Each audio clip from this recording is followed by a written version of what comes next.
मुकाबला। एक घने जंगल में एक बाज रहता था। वह बहुत घमंडी था।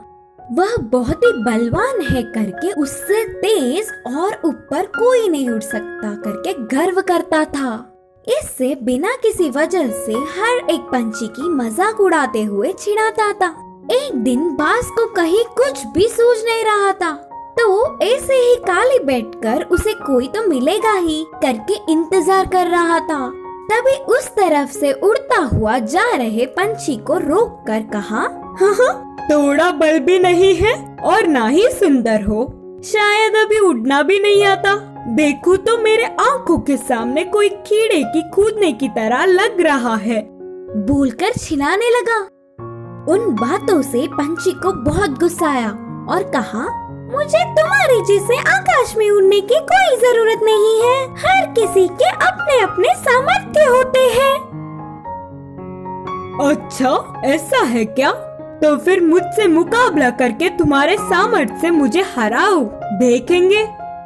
मुकाबले के लिए पंछी मान गए और तुरंत मुकाबला क्या है बताने को बाज ने कहा, इधर से हमारे उड़ने का मुकाबला शुरू होगा। उधर दूर के बड़े पेड़ को पार करके इधर वापस लौटने वाला ही जीतेगा। इसके लिए बाज भी मान गया। पहले से ही बाज चालबाज है करके उधर ही आसपास के सारे पक्षियाँ जज बनेंगे करके बोले। मुकाबला शुरू होने के तुरंत पंछी उड़ता हुआ हवा में जेट से चली गई। कैसे भी जीतना मुझे ही है करके बाज अपने मजबूत पंखों को फैलाकर धीरे से मुकाबले में उतरा। वे दोनों पेड़ों के बीच से उड़ने लगे और वह पेड़ बहुत ही बड़ा और ढालों से घना था। बाज बहुत तेज बिना कुछ सोचे उस पेड़ की तरफ गया। इससे उसके दोनों पंख दो ढालों के बीच फंस गए।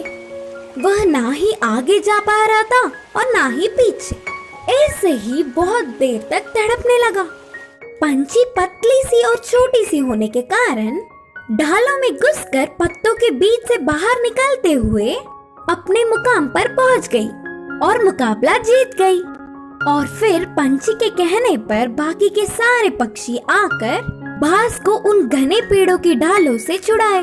इससे प्रकृति में सभी एक समान है करके जानने वाला बाज उस दिन से किसी को भी परेशान नहीं किया और जंगल में सब एक साथ मिलजुल कर रहने लगे।